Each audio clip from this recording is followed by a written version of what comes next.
तो हाँ, मुझे पता है तुम्हें इन्वेस्टमेंट के बारे में नहीं पता। अगर पता होता तुम वीडियो पे क्लिक नहीं करते। अगर ठीक है, अगर पता है तो अच्छी बात है।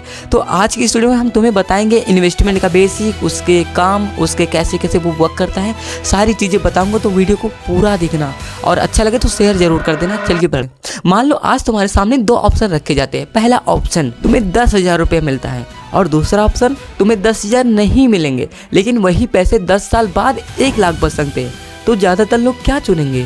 मुझे पता है ज़्यादातर लोग 10,000 चूज करेंगे, क्योंकि उनको फ्यूचर की नहीं प्रेजेंट में जीना बहुत पसंद है। ये एक जगह है जहाँ रिच और नॉर्मल लोगों की थिंकिंग अलग हो जाती है और यहीं से डिफरेंस पैदा करती है कॉन्सेप्ट जिसे कहते हैं इन्वेस्टमेंट। लेकिन इन्वेस्टमेंट समझने से पहले एक और चीज़ समझनी पड़ेगी कि पैसा काम करता कैसे है। पार्ट 2, पैसे की सच्चाई। अगर तुम अपने दादा या नाना से कभी पूछे होगे तो तुमको उन्होंने एक इंटरेस्टिंग बात बताई होगी। 40 साल पहले 100 रुपए में पूरा परिवार खाना खा लेता था, लेकिन आज 100 रुपए में शायद एक बर्गर भी मुश्किल हो जाता है। तुम्हें पता होगा शायद। यहाँ सवाल ये नहीं है कि चीजें महंगी हो गई है, असल सवाल ये है कि पैसा कमजोर हो गया है। और इसका जवाब है हाँ, पैसा कमजोर हो गया है। और इस फिनोमिनन को कहते हैं इन्फ्लेशन। मतलब समय के साथ पैसे की वैल्यू कम हो जाती है। अगर आज तुम 10,000 सिर्फ लॉकर में रख देते हो, 20 साल बाद भी वो 10,000 रहेंगे, लेकिन उसकी बाइंग पावर शायद कम हो जाएगी। टेक्निकली तुमने कुछ किया नहीं, लेकिन तुम फिर भी गरीब हो जाओगे। और यहीं से शुरू होता है इन्वेस्टमेंट का आइडिया। पार्ट 3। अब एक छोटी सी रियल लाइफ स्टोरी समझते हैं। 2 दोस्त थे, मान लो उनके नाम थे करण और रवि। उसकी सैलरी 30,000 थी। रवि हर महीने क्या करता था? बाहर खाना खाता था, नए गैजेट लेता था, हर महीने एक ट्रिप जरूर मार लेता था। उसका लॉजिक सिंपल था, लाइफ एक ही बार मिलती है तो पूरी तरीके से एंजॉय करेंगे। अब करण क्या करता था? वो हर महीने 5,000 अलग रखता था, बचा कर नहीं, इन्वेस्ट करके। रवि भी खुश था और करण भी खुश था। रवि अभी भी सैलरी के भरोसे रहता था, लेकिन करण के पास इन्वेस्टमेंट थी, एसेट थी और पैसिव इनकम, यानी करण के पैसे अब उसके लिए काम कर रहे हैं। पार्ट 4, इन्वेस्टमेंट का जन्म। अब एक हिस्ट्रिकल स्टोरी से समझते हैं। 1600 के समय में यूरोप में समुद्री व्यापार अपने पीक पर था, लेकिन एक बहुत बड़ी प्रॉब्लम थी।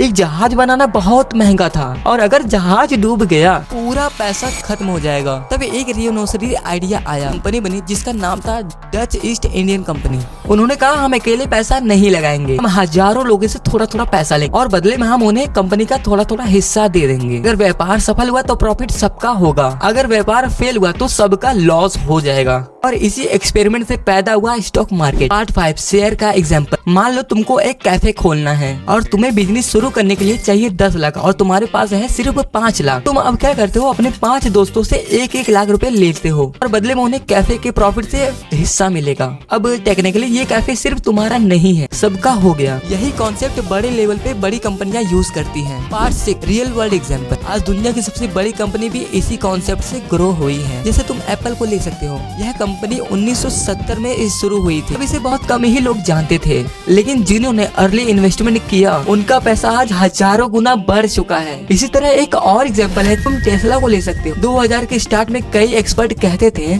इलेक्ट्रिक कार फेल हो जाएंगी यार, लेकिन कुछ इन्वेस्टर ने रिस्क लिया और आज उनकी शेयर की वैल्यू अनबिलीवेबल है। Part 7, rich mindset. दुनिया के लेजेंडरी इन्वेस्टर वॉरेन बफेट एक बहुत इंटरेस्टिंग रूल फॉलो करते हैं। वो कहते हैं अगर तुम सोते समय भी पैसे नहीं कमा रहे तो तुम्हें जिंदगी भर काम करना पड़ेगा। इसका मतलब क्या है? सिंपल, रिच लोग पैसों को खर्च नहीं करते, पहले उसे एसेट में बदलते हैं। पार्ट 8, इन्वेस्टमेंट का डार्क साइड।